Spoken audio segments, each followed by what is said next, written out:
Good morning.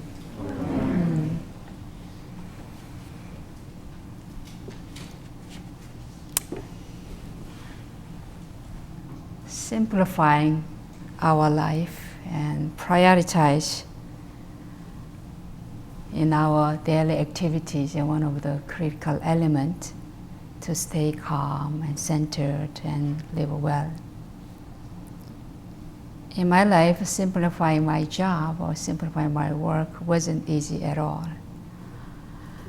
And I spent quite for a month in Korea to do so. And when I returned to New York, July, I needed real meditation. So I began 3-month meditation retreat myself. And through this intensive meditation practice, I noticed some real changes in my practice. One of the distinctive experience is that non-attachment became evident, and letting go or let it be become kind of natural. So I want to talk about today this important one of the key teachings of Buddhism, key practice of Buddhism, non-attachment. So Tae-san said that one of the benefits of a meditation is that attachment disappears. So if you keep practicing meditation long enough, then you will experience freedom and liberation of your mind and this non-attachment, and understand your Buddha nature symbolized here as a circle. So when you look at your Buddha nature symbol here, is there any attachment here?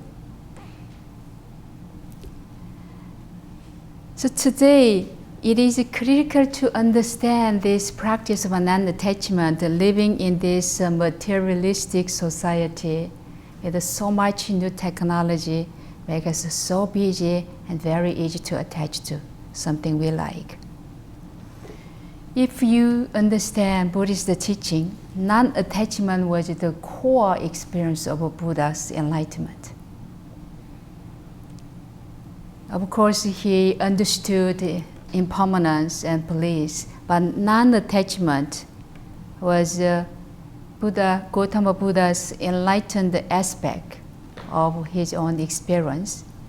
And this is non-attachment is the important aspect in Buddhist path to gain enlightenment.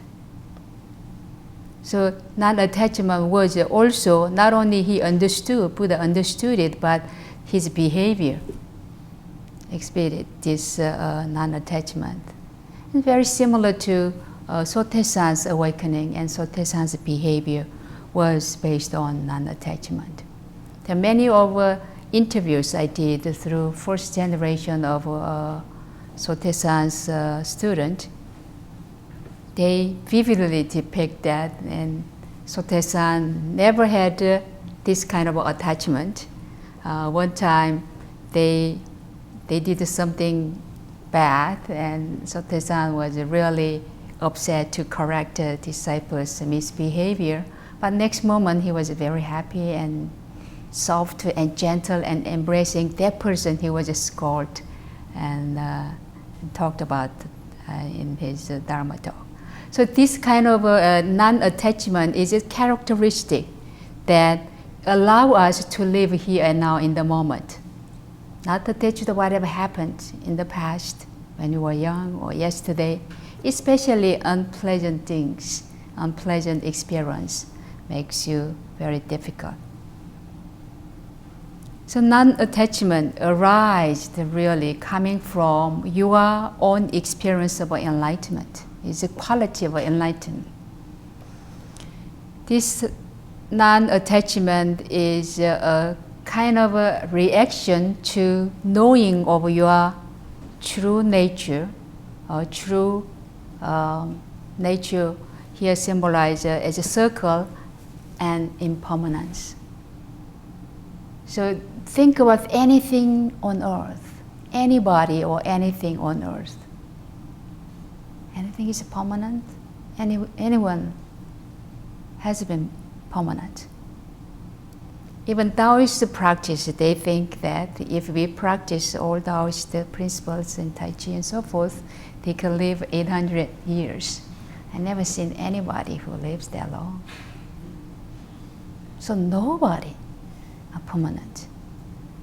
And everything on earth is impermanent. So when you see the truth of impermanence, when you see that everybody and everything is impermanent, then there is no really value or worth to attach to anything. Everything in our world is constantly changing, in a state of constant change. So this is how life is. We are changing too. Our thought constantly changing. Our body is constantly changing. Cell in our body is constantly renewing. And some cell dying even at this moment. And new cell were born within our body. And similarly, in our world, some people are dying at this moment, disappearing from this earth totally. And some people were born. And some people are aging. And some people are struggling with the illness and so forth. So constantly this is moving and changing. So nothing is permanent. Do you really understand this? Everything and everyone is constantly changing and will disappear one day, including myself. One day I will die. So we have to understand this reality. Knowing this impermanent nature of everything change our perception and change our priority in our lives. To think about what's really valuable. What are you taking with you when you die? We all came here empty-handed, and then we all go and leave this world empty-handed. But what can you take it with you? You cannot take your loved one with you, no matter how much you love them. You cannot take your bank account with you, no matter how much you have in your bank account. You cannot take that. So what can you take it with you? What are the most important priority here in our lives? Your practice, your spiritual quality, your karma you are taking with you. So our reaction of understanding this changing reality, that helps us to see anything happening in our world and in our life in a more relaxed manner. You will be much more relaxed to see any challenges in your life. If you see the impermanent nature of the challenge, if you have any difficult people in your life constantly bothering you, don't attach it to that person either. That also will change. We cannot change the world, we cannot change the problem itself, but we can change ourselves how to deal with this, how to relate with these problems.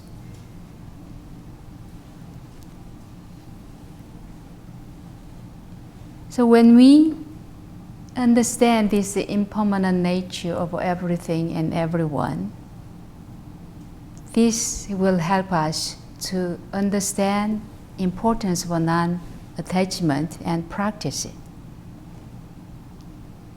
So we are in our world at this time, drumbeat of war, conflict, suffering, problems, and refugee, and starving kids all over the world. This is just something that a time to really practice this kind of a non-attachment, to not attach to or clinging to any fixed idea or any rigid view or any political ideology. And in our lives, sometimes it's a very difficult challenges we might experience, we might have. Most of these challenges are not coming from yourself, but coming from world around you, some people or some co-workers, some boss or whoever. But practicing of a non-attachment, don't attach to what others say to you, about you, or anything. If we have this kind of practicing non-attachment of any certain people or persons, try to letting go, that allow you have a lot more space and capacity to do things you can do and live well. So every day we see things we like, people we like, people we hate, and food we like, and attractive things we would love to have. All of things in the message we are getting in modern day materialistic society, that as if we get them, we will be happier. But in truth, in Buddhist teaching, saying that there is a path to pain, not path to peace.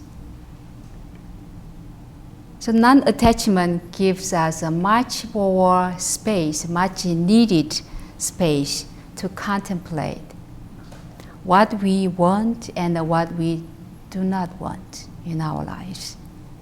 And it allows us to have a more reflection upon whether these things we love or we dislove, do not love, will truly bring us pain or pleasant or unpleasant. So by reflecting this, it will help us to decide what to do and what not to do. So do not misunderstand this important teaching of a non-attachment in Buddhism. It is not separation. It is not engaging at all in the world. And non-attachment means that when you engage whatever activity or in the world, you're fully engaged. But after you finish it, letting go. And do not attach to what had happened in the past, or do not attach to worry about the future. That's why it allows you to have that space to here and now, live in the moment.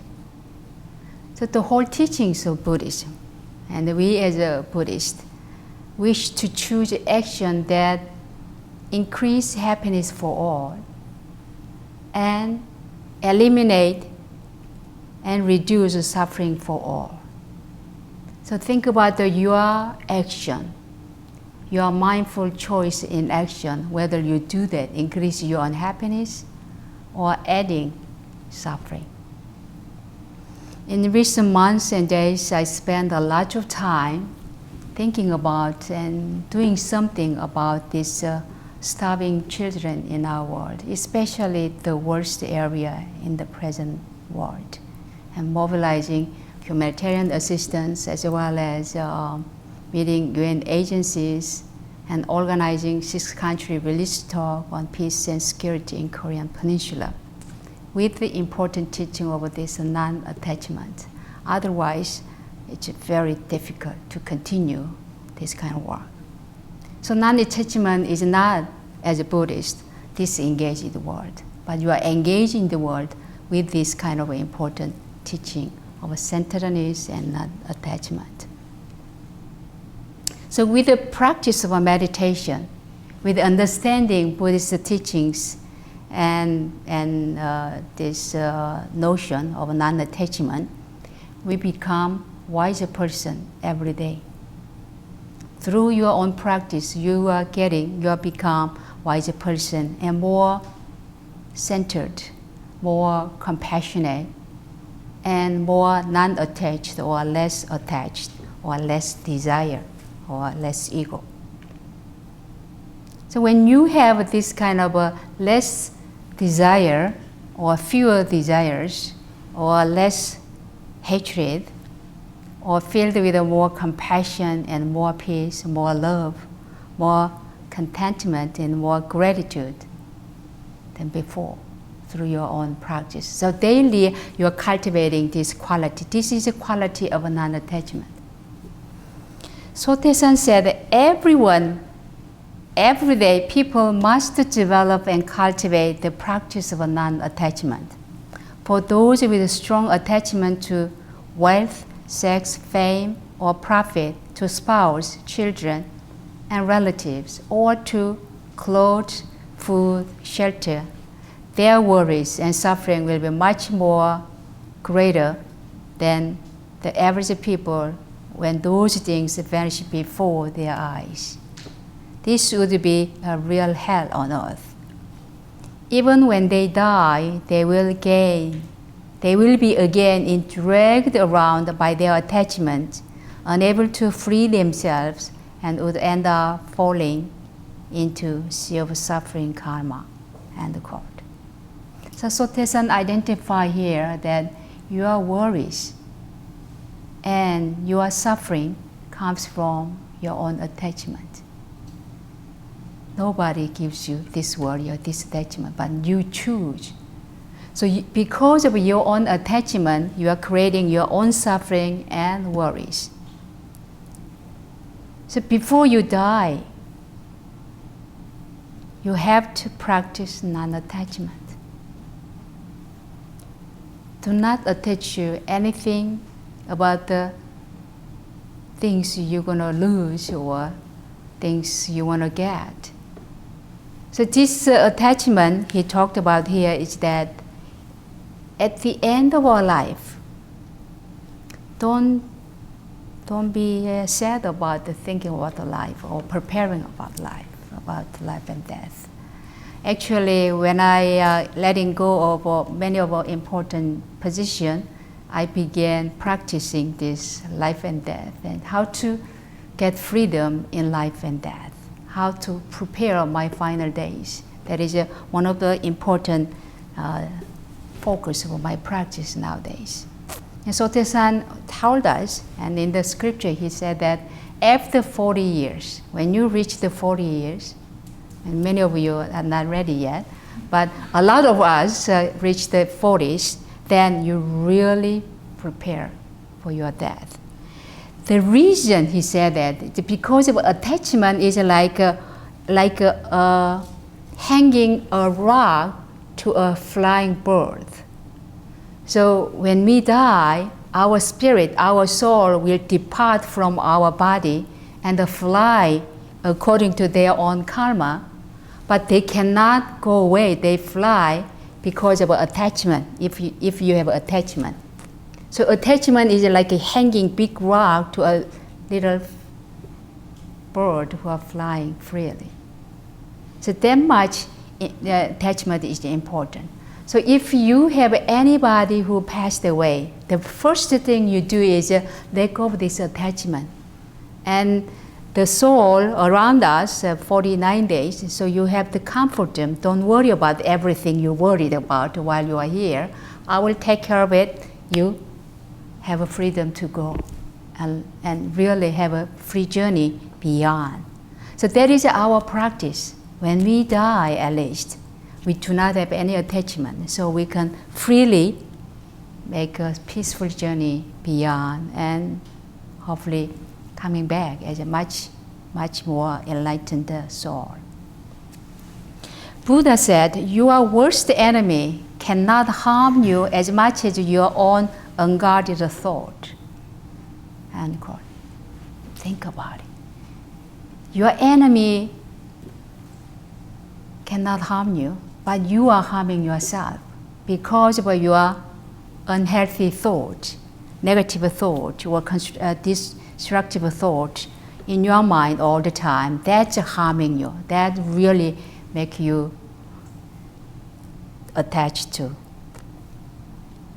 So even Buddhist teaching, all our Dharma talk, all our teachings and practice, Buddha said that these teachings are like a raft to be discarded once you have crossed the river. So we need to practice meditation, we need to understand eightfold path, we need whatever helpful in your life to cross this suffering sea of life. But once you cross the river of suffering, when you land at the other land, you have to discard this raft. You cannot carry raft on your back after you landed at the other land. But some people are doing it. In fact, many people are doing it. And Buddha continued, since you should discard even good state of mind generated by Buddhist practice, Buddhist teaching, how much more so should you throw away bad state of mind? To think about it, do not attach to the good or bad. Do not even attach to any important passage if you are no longer needed after you achieved it. So this means that when you are attached to good things, when you attach to something you've been doing good or achieved good, they can create kind of arrogance or conceited. So once you have arrogance and conceited, it's really a poison in your life in terms of spiritual growth of a non-attachment.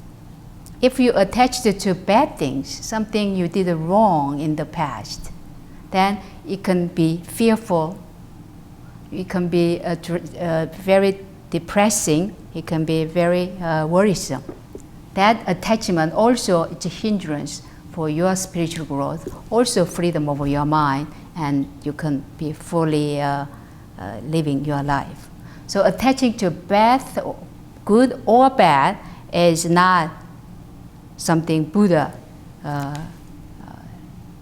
make us be very mindful and aware of it, and do not attach to anything. Another important teaching is that do not attach to the past or do not attach to the future. Because if you attach to something happened in the past, or even last week or yesterday, unpleasant things happened, then you may not allow yourself to fully living here and now. Only time as human beings available to us is that here and now in the moment. Therefore, we must be very diligent to practice here and now today. And all of this non-attachment practice really help us to experience the nirvana. How can you reach nirvana? How can you reach the inner peace and the peace of mind? How can you do that? How can you reach this nirvana? The key or the purpose of all our practice is experiencing and realize this nirvana, right? Nirvana is possible when you practice this non-attachment. This non-attachment or letting go, simple way of understanding of non-attachment is letting go or letting be, reduced and elevate any suffering. So the goal of Buddhism is that eliminate suffering in your life and in the world. So what is the cause of suffering then? What is the cause of your own suffering? Buddha talked about Four Noble Truths, right? What are the Four Noble Truths? By now you all know about it. The first Noble Truth is there is a suffering. There is a suffering in human life, there is a suffering in the world. Buddhism don't mistakenly understand that Buddhism is not really about the suffering. Buddhism is about to tackle the suffering. So we understand that there is a suffering, dissatisfactoriness, uneasiness, and discomfort in our lives. So what can you do about it? We have to understand the cause of this dissatisfactory, cause of this uneasiness, cause of discomfort, cause of suffering. So the second noble truth, Buddha said, what? What is the cause of suffering? Cause of suffering is craving, attachment. to think about your life. What is the cause of your own suffering? Buddha says it's craving and attachment is the cause of suffering. And third noble truth, then what can you do about this craving and this attachment? Third noble truth said there is a way to eliminate this suffering. There is a way to attain nirvana by tackling this cause of suffering. And fourth noble truth is that the way is eightfold path. So there are ways to eliminate your suffering, your dissatisfaction, your resentment, your discomfort or uneasiness. If you know this eightfold path will reduce suffering in your life, we're going to practice it, right? So what are they? What are eightfold paths? So what are the eightfold paths which will eliminate suffering and eliminate cause of suffering and bring real freedom and nirvana and non-attachment? What are they? Anyone help me? What are the eightfold paths? So right view, very important to understand the world and understand your own life. There is a right view, means that nothing in the world are permanent.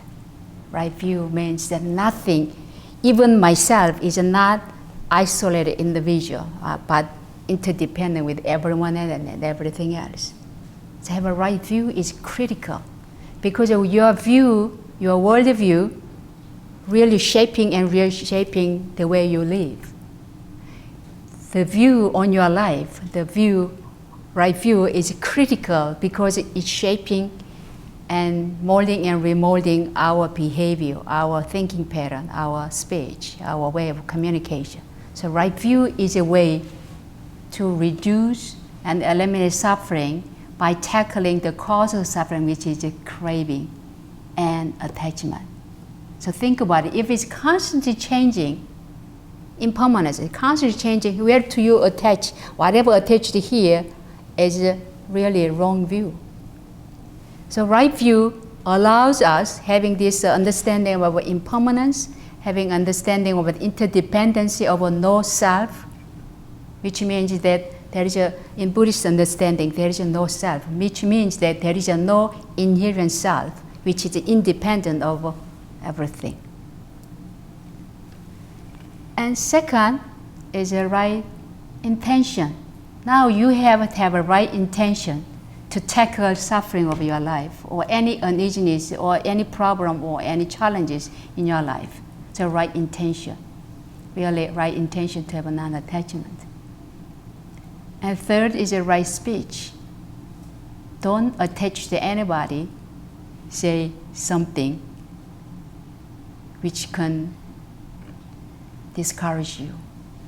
So right speech is really don't harming others, but bring happiness and reducing suffering. That is a right speech. And right action. We have to act. We have to live our life with this right action, means that don't attach to yourself, don't attach to your fixed idea, don't attach to what had happened. So right action really helps us to let go of clinging and attachment. And right livelihood.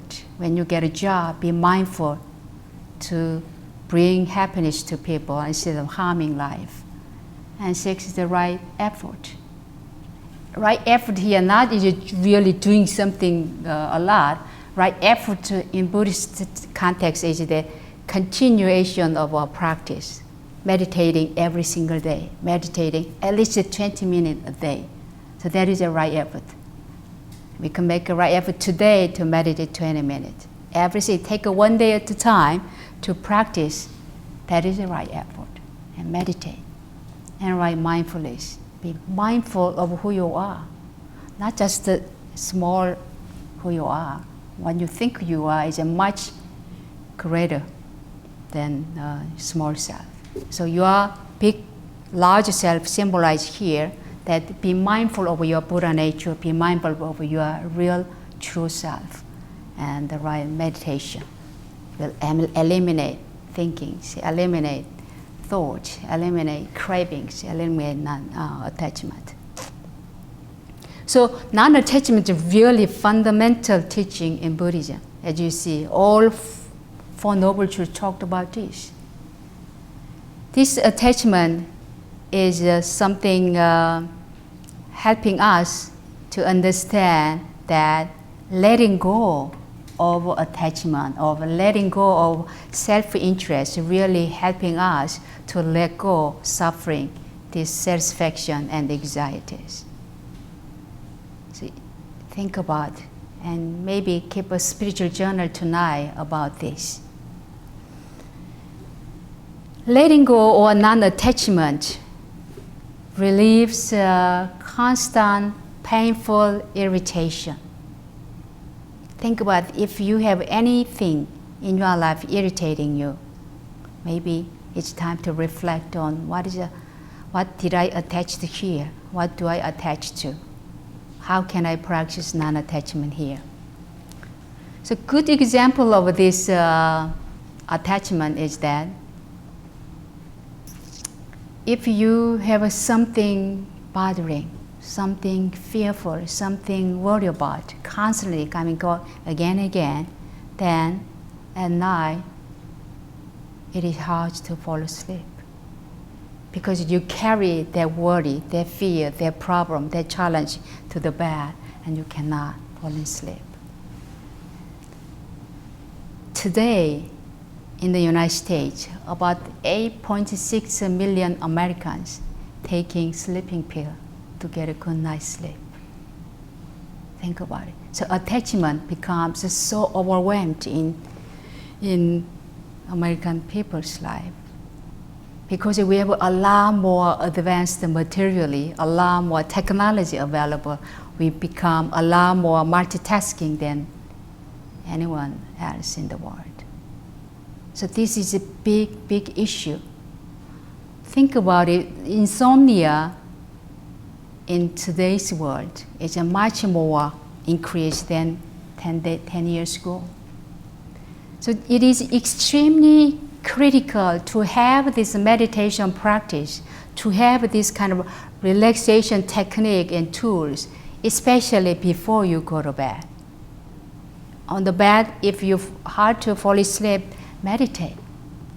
You have such a lucky,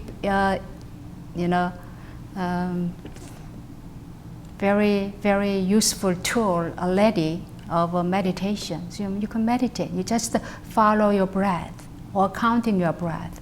Before you count to 10, you will fall asleep. So this is magic, really magic in our lives. Cultivating this habit of meditation, habit of a relaxation tool, and habit of living with a non-attachment. Scientific research has shown that people who are optimistic and have an ability to accept or let go of negative memories, experience, and events tend to be healthier and live longer than people who are pessimistic and worry about or try to change things that are out of their control. So think about it. Accepting whatever it is, instead of resisting and fighting, is actually transformative experience. And this accepting, awareness of this accepting, is healing. Think about in your life that if you try to change somebody in your life, it's almost impossible to try to change that person unless that person is willing to change themselves or herself. So if you just accept them as they are, and that accepting itself improve your quality of life. I have somebody in my life always like this, and I was hoping to influence something and try it. and realize that it's impossible. Then I just let go and not attach to that person, even the person who has a lot of influence on me. I don't care anymore. Totally non-attachment. whatever it is. So it is possible to practice this non-attachment. So the real key is how can you practice non-attachment?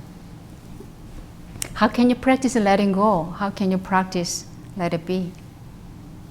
First, notice your tendency. Notice you are aware of your tendency to want things to be different than they are. And practice giving up that strong preference. So giving up really, in society may think giving up is a negative, but in Buddhist practice, giving up is very positive. When you give it up, you have a lot more freedom, a lot more space. Giving up that tendency of wanting things to be different than they are. So be aware of it. And be aware of whatever arising within your mind, within your experience, within your consciousness. Any thought or physical sensation. Did you aware of that? Certain physical emotion, certain mental emotion really have some deep connection in your body. I think a medical doctor can describe it a lot better. When you have anger, what happened to your body? When you have a fear, what happened to your body? You feel something in your body, right? So be aware of this physical sensation and be aware of your thought and be aware of your emotion.